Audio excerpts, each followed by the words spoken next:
చూడండి చీలిపోవడం, ఇది తట్టుకోదు. ఇది చెప్తానండి 80 ఏళ్ళ గోడలు ఇవి తట్టుకోవు.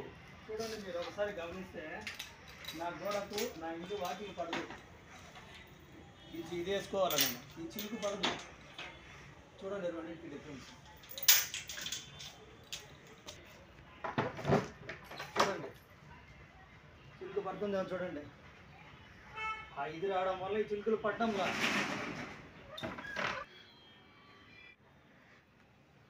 ఓసారి చూడండి ఎట్లా గోడ చీలిపోయిందో. ఇది చీలిపోవడం వల్ల ఈ దాలబంధనం కిందికి దిగింది. దీని గుండా కొనాముదురు ఇట్లా వచ్చేసి ఈ గూడులో బండలు చూడండి, గూటి బండ కిందికి తక్కువ దిగిపోయింది. ఈ సపట పక్క కిందికి దిగింది, ఈ సపట కిందికి దిగిపోయింది. స్లాబ్ అంతా నెరెక్కింది.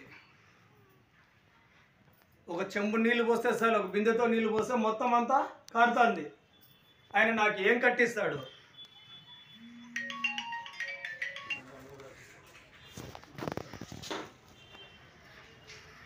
చెప్పాలా? చిన్నగా చెప్పాలా?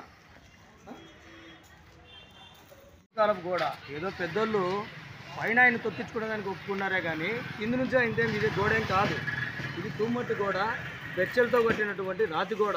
ఈ రాతి గోడలోకి ఈ రకంగా పిల్లర్ దించాడు పూర్తిగా. ఇట్లా పూర్తిగా పిల్లర్ దించి పైన కూడా పిల్లర్ దించి స్లాబ్ కూడా వేసేసినాడు. ఇది ఎంత మాత్రం తట్టుకోదు. ఈ విషయాన్ని నేను అనంతపురం కమిషనర్ గారికి, మున్సిపల్ కమిషనర్ గారికి తెలియపరిచినప్పుడే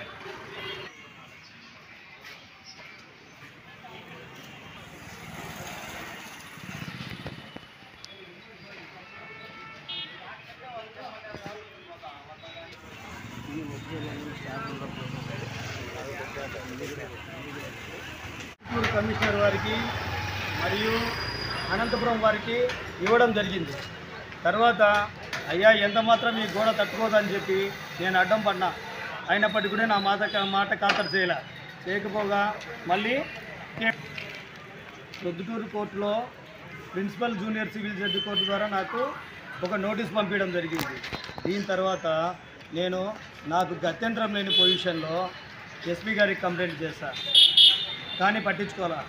గత్యంతరం లేని పరిస్థితిలో నేను హైకోర్టుకు పోయి రిట్ వేయాల్సి వచ్చింది. రిట్ పిటిషన్ ద్వారా ఇంకా హైకోర్టులో నేను ఒక రిట్ వేసిన. రిట్ పిటిషన్ ద్వారా వెంటనే అప్పటి కమిషనర్ గారు వెంటనే ఒక ఆర్డర్ పాస్ చేశారు. ఈ ఆర్డర్ పాస్ చేసినారు. 1 సంవత్సరం నుంచి పని కూడా నిలబడి ఉంది. 7 రోజులలో ఒక ప్రొవిజనల్ సహాయపరచు నోటీసు ఏర్పాటు చేయడం జరిగింది. సహాయపరచు నోటీసు అని చెప్పి 7 రోజులలో మీరు కూలగొట్టుకోవాలా, లేదంటే మేము ఒక ఆర్డర్ పాస్ చేయడం జరిగింది ఆయన. కాబట్టి ఇప్పుడు కమిషనర్ మారిన తర్వాత వచ్చిన కమిషన్ను బట్టి పదే మళ్ళీ పని స్టార్ట్ చేస్తున్నారు. వాళ్ళు ఎంత మాత్రం కోర్టుకు పోవడంలా వాళ్ళ ఆస్తి కోసం కానీ వాళ్ళ ఇది కోసం కానీ వాళ్ళు కోర్టు ప్లాన్కి విరుద్ధంగా జరుగుతుంది. కాబట్టి తగు చర్యలు తీసుకొని కమిషనర్ గారు ఈ పనిని నిలబెట్టి తర్వాత వాళ్ళకు కోర్టులో ఎట్లా ఉంటే ఇంకా వాళ్ళు అట్లా చేయకుండా దౌర్జన్యం మాత్రం చేయకూడదని చెప్పి మేము మీకు తెలియపరుచుకుంటాం.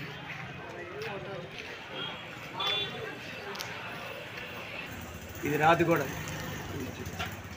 ఇది రాతిగోడ, తుమ్మట్టి గోడ. ఇది తుమ్మట్టి గోడ. నన్ను ముందు అబ్జెక్షన్ చెప్తే నేను పిల్లర్ వేసుకోవాలా, ఈ గోడ పనికిరాదంటే నేను గరాండాలు వేసుకున్నా.